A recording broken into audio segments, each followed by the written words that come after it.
What's up, guys? Thomas Mott here. Welcome to the Thomas Mott Show on a Monday. Merry Christmas. Hope you had a bunch of great Eagle gifts in the stocking under the tree from Santa yesterday. I know I did. And we have, I guess, some good news on Lane Johnson. It's bad, but it's also not that bad. Let me go ahead and explain. I want to jump on here and give you guys the latest on the Lane Johnson injury. We just had the drop from ESPN's Adam Schefter. We'll go to his tweet right now. Here's where we're at with the four-time Pro Bowler. Quote, Eagles are hopeful that four-time Pro Bowl offensive tackle Lane Johnson will return for the postseason, but he is not expected to play again this regular season due to what tests revealed was a torn tendon in the abdominal area per sources, end quote. Now, what I like to do on Twitter, especially for injuries, just kind of scroll down and look for doctors to go ahead and reply to these sort of things. Doesn't mean they actually are actual doctors or actually are correct in what they're saying, but it's interesting, right? Provides a little bit more instance on that here. You see, Pro Football Doc, Dr. Rajapal Brar, I think, says he should have 4 weeks to get right at least. We will talk about that. And then Jesse Morse, I believe, MD, again, no idea who this is, but it's worth giving you some context.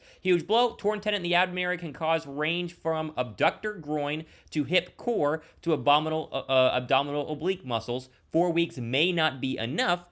They need one win for the bye. Big Week 17 game against the Saints, yes. And then Tom Chris, PT, DPT, OCS, all these letters that I don't know what they mean. AKA a sports hernia. This has major implications. Sometimes they respond well to conservative care, but not always. Reoccurrences are high without surgery. Really hope he responds well to rehab, end quote. So, again, there's a lot to go ahead and try and decipher from this. Schefter didn't give us a lot of details. I'm sure the next couple of days we will, so thumbs up and subscribe for that update. How I read this is going to be a pain tolerance thing. It's going to be a pain tolerance thing and a don't make it worse sort of thing. Obviously, he's done for the regular season. Schefter already said that. We knew that from the moment he went to the blue tent and then into the locker room. They were not going to play him. This makes tomorrow or next week's Week 17 matchup against the Saints on Sunday as crucial as it comes. And we'll talk about Jalen Hurts in a second here. They got to win that game. They win that game, it makes the Giant game Week 17 completely irrelevant. It gives you a bye week during the wild card round. And really, from when Lane Johnson had this injury, gives you basically a month, literally 4 straight weeks of non-important football if they win on Sunday for Lane Johnson to go ahead and sit back and really get as right and as rehabby as you need to. The same thing goes for C.J. Gardner-Johnson, right? He's eligible to play this week against the Saints. Will he actually play?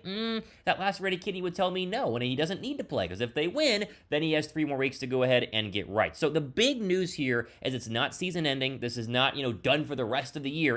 They're not going to play him for the playoffs. He's going to attack rehab like crazy, whatever you do for, a torn abdominal tendon or whatever this is. No idea what he's going to have to do for recovery, but he's going to recover as best he can. I bet you, being the tough guy he is, he'll give it a go in the divisional round, and if he's unable to play, then his backup will come in, and that'll be it for Lane Johnson's season. So yes, it's a big blow. I know the numbers that show you how much better Lane Johnson is, how much better the Eagles are when Lane Johnson is in there, but the fact he's not done for the year is good news. Now, my question is going to be, how are you going to replace him, right? Because you have Andre Dillard, and Andre Dillard is really a backup tackle. Now, the problem is he's backup left tackle, and they actually showed you they like Jack Driscoll to be the starting right tackle whenever Lane Johnson was injured. He played like 11 snaps against the Cowboys on Sunday whenever Johnson went ahead and went out with the injury. But in my opinion, if Dillard can play right tackle, which is a big if because left and right tackle are 2 different positions, I would slide Dillard over the right tackle spot and keep Mailata at his original position. Philadelphia has moved Mailata to right tackle at times during his career. I don't like that move. I think you keep the offensive line the exact same, and you go ahead and insert Dillard as the right tackle or Driscoll if that's what you need to go ahead and do. Now, it is worth noting,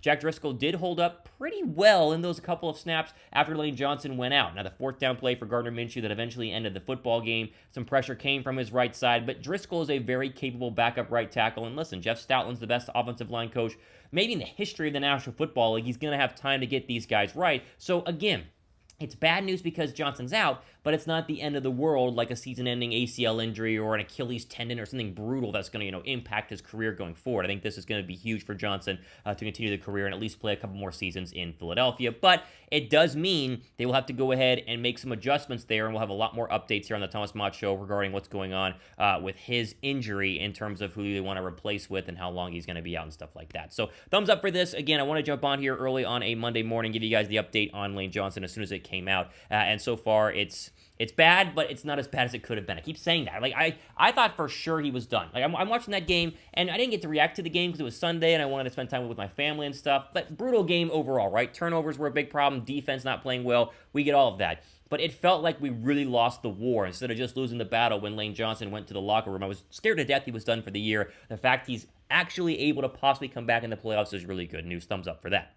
Okay, this is going to be an ongoing story. We move over here to Jalen Hurts. This is kind of a fluid situation. SI.com has an update here in. Rappaport had an update Monday morning as well. You see the headline, quarterback Jalen Hurts aims to play in Week 17 versus Saints per report. Now, that headline is a little bit misleading, and I want to read you what Ian Rappaport had to say about this to kind of generate the headline. Headlines are meant to, make you click on it, so we don't blame them there for that. Here is what he said, again, just a couple of moments ago on Good Morning Football. Quote, had they beaten the Cowboys, I would say there's no chance we were going to see Jalen Hurts this weekend against the New Orleans Saints, but the Eagles didn't win, right, thank you, so now they need to win. They need to get the number 1 seed, still want to get a bye. It's all out there for them. Jalen Hurts is going to push to play this week. Still up in the air about whether or not he goes. I'm just saying there's at least a chance, end quote. So this to me says that Hurts is going to play on Sunday. Now, I'm reading into the tea leaves. There's a lot of days, right? It's Monday. We have Tuesday, Wednesday, Thursday, Friday, Saturday, until we can really get a full decision on Jalen Hurts. And I bet you we're going to hear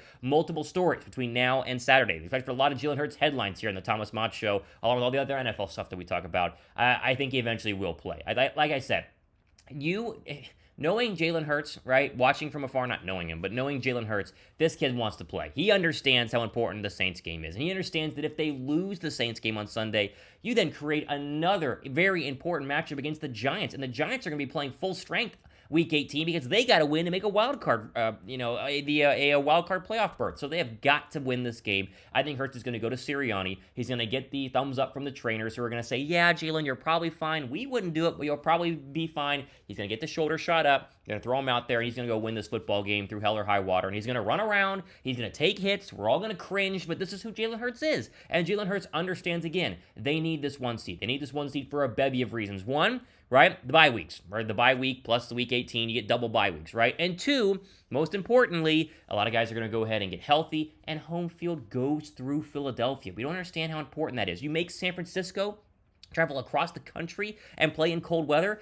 at the link. You make Minnesota. We know what happens when they come to Lincoln Financial Field in a playoff game. I mean, the fans, they're going to have a miserable time. It would be PTSD all over again. You make Dallas come for the 3rd matchup in the divisional round. Who knows what it would be, but it could be crucially important and will be crucially important for Philadelphia to go ahead and not only win that football game on Sunday, but make sure they lock up the number 1 overall seed, because that is going to go a long way in terms of the Eagles making sure that they can win. Really, just go ahead and win in December and then in January, and then hopefully go ahead and go to the playoffs. I do want to take a quick look at the NFL playoff picture here, and I forgot to pull it up, so let me just do this in real time. The playoff picture, it is ever-changing, but it's looking like we kind of understand what's going on here, right? The big question for me now, as you look at the NFC playoff picture, who's the 2 seed? Because the Vikings and the 49ers are essentially, half a game out or a game away. So there's a very good chance the 49ers could be the 2 seed, meaning that you would not have to basically play the Vikings at all in the playoffs, right? If whoever is going to be the 3 seed or the 2 seed,